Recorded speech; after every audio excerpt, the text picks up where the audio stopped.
This is Hannibal from thehannibaltv.com, and I'm with the lead singer of iconic heavy metal band Twisted Sister, Dee Snider, and he has a new record out called For the Love of Metal.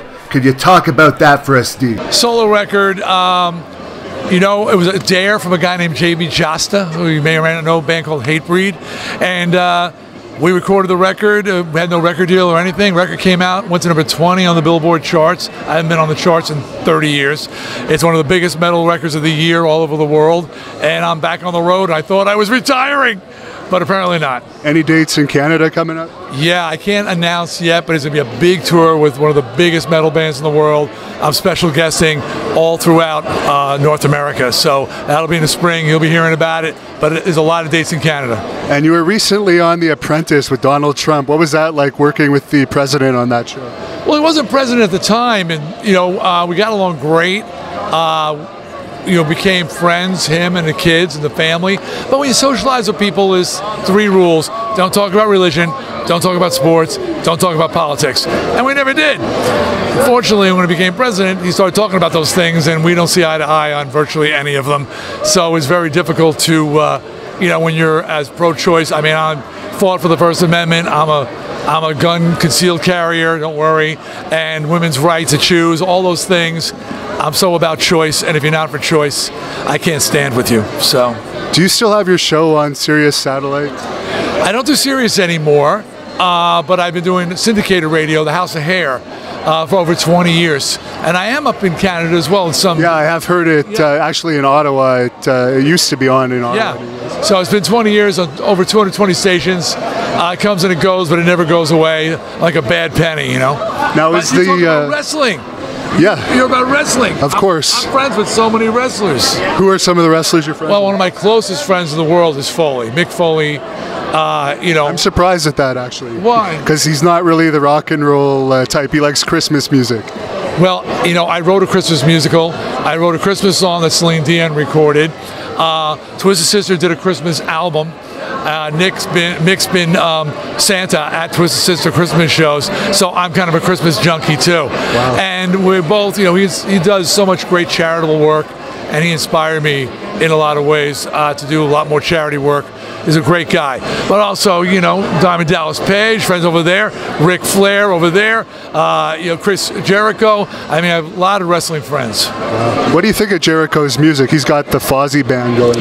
Jericho is actually a talented rocker. I mean, the funny thing is, he started Fozzy as like a parody band, and it's evolved into an actual legitimate heavy metal band, and he's great, and the fans love him, and he's a smart guy, good guy, and he's just one of those rare things, really smart, talented wrestler.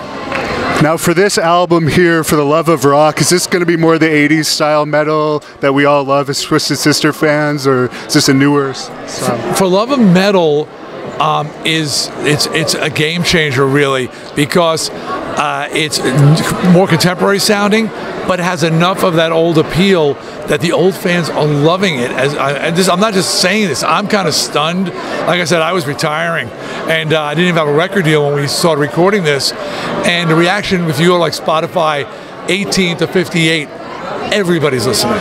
So it's new enough. I worked with a lot of young musicians, so it's new enough sounding for the younger people, but it has old enough sound, because I'm still singing the way I sing, for the older fans. So people are loving it. I'm back out on the road with it in the spring, and and you should check it out. There are a lot of videos out there already on it. Where can we pick this up? At any CD store, or if they even exist anymore, I guess online now? Yeah, if you can find a CD store, they've got it. But Amazon's got them. And you get down all the places you can download it, and of course Spotify and all those things. It's accessible all over. But like I said, it's been I've been shocked that at this point in my life to see my career restarted with new fans and old fans alike coming to see me. So it's great.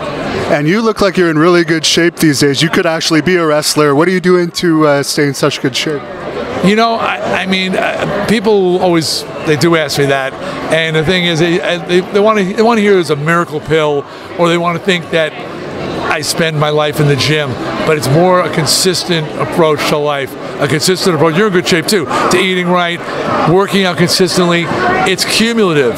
Yeah, you could go to the gym and be, one of those gym rats and be gigantic, but you can work out a few days a week, 45 minutes a day, a couple days a week of aerobic, consistently over your lifetime, and watch what you're eating, and you're going to be in good shape. So it's really a consistent lifestyle. I've always been the anti-rock star. No drugs, no alcohol. The first thing I bought when I hit it big was a gym. I bought the gym that I used to work out in. So, it's just, I'm sort of like not normal. How are guys like Ozzy and Mick Jagger still alive when they've been going at it so hard for so long? Ozzy's a dilemma. I don't know. Mick Jagger, he's I don't know him personally, but I hear that he jogs regularly and he does yoga and he takes care of himself. He watches what he eats. It doesn't happen accidentally. So some people like to make it look like it's, that's the magic of it, right? You make it look like the clown. The clown makes it look like it's easy to run away from the bull at the rodeo, but you actually have to be a bull rider to do it, So a lot of rockers, they look like, yeah, party dude, but they're working out. And finally, do you have any advice for up-and-coming rock stars in this day and age? I know it's a lot different than when you were discovered, but any general advice?